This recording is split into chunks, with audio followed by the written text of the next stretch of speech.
In his landmark work, Think and Grow Rich, Napoleon Hill argued that your thoughts possess the power to directly dictate your material reality.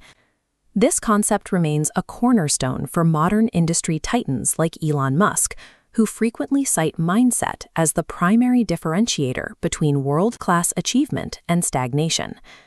However, if success were truly a byproduct of visualization alone, we would see far more of it. Millions of people spend their lives daydreaming about their goals without ever making tangible progress toward them. Ruminating on success is a hollow exercise without a corresponding disruption to your core identity, the internal story that defines who you are and what you deserve. At a crowded railway station, a lone figure sits motionless while the world rushes past him, a permanent fixture in a landscape of movement. This man is a beggar, serving as a visceral example of learned helplessness, a state where an individual believes they have no control over their circumstances. His identity is built entirely on his deficits. He views himself through the lens of what he lacks, focusing on his empty pockets and his dependence on the charity of strangers. By internalizing the label beggar, he sets a rigid ceiling on his expectations.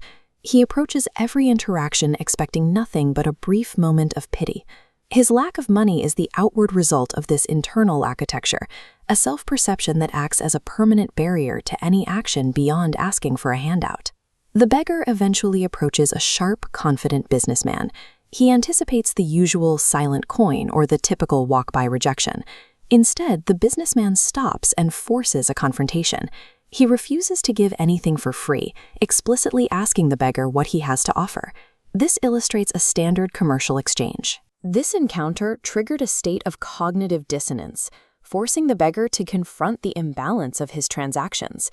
He spent nights in a crisis of self-worth.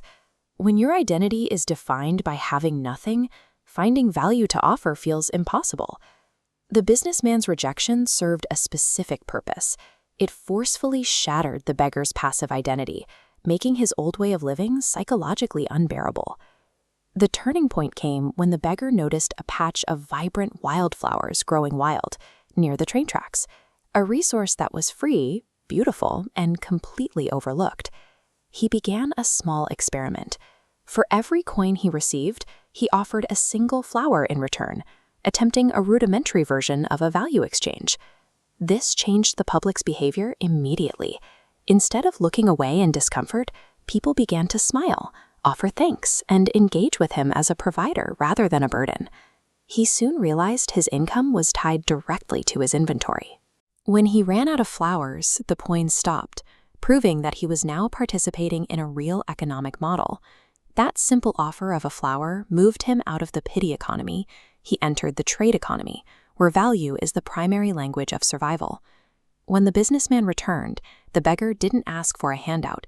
He proudly initiated their first real transaction, offering a bouquet for a fair price.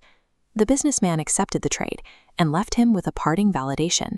He told the man that because he now understood trade, he was no longer a beggar. This was the moment the internal label flipped. The beggar realized that his income was no longer a gift of mercy, but a payment for a product he had sourced and delivered. He immediately left his spot at the railway station. He walked away not because he was rich, but because he could no longer reconcile his new self-image with his old environment. His external reality began to shift the exact second he transitioned from viewing himself as a victim to viewing himself as a creator of value. 6 months later, 2 well-dressed professionals met at that same station. The setting was the same, but the status of the men was now indistinguishable. The beggar had spent those months aggressively scaling his floral trade, moving from picking wild weeds to sourcing and distributing quality blooms. He built a legitimate business because he finally saw himself as someone capable of owning one. He told his mentor that he hadn't suddenly acquired the skills of a businessman. He realized the capacity to provide value had been there all along. He simply had to adopt a lens that allowed him to see it. The business growth followed the growth of his self-image. Financial success arrived only after he finished the work of fundamentally rewriting his internal identity. This explains why Think and Grow Rich fails for the masses. Most people try to change their bank accounts while clinging to the same labels that kept them poor in the first place. This loop shows how the world responds to your projected identity. Viewing yourself as lacking creates a constricted, zero-sum loop where no growth is possible.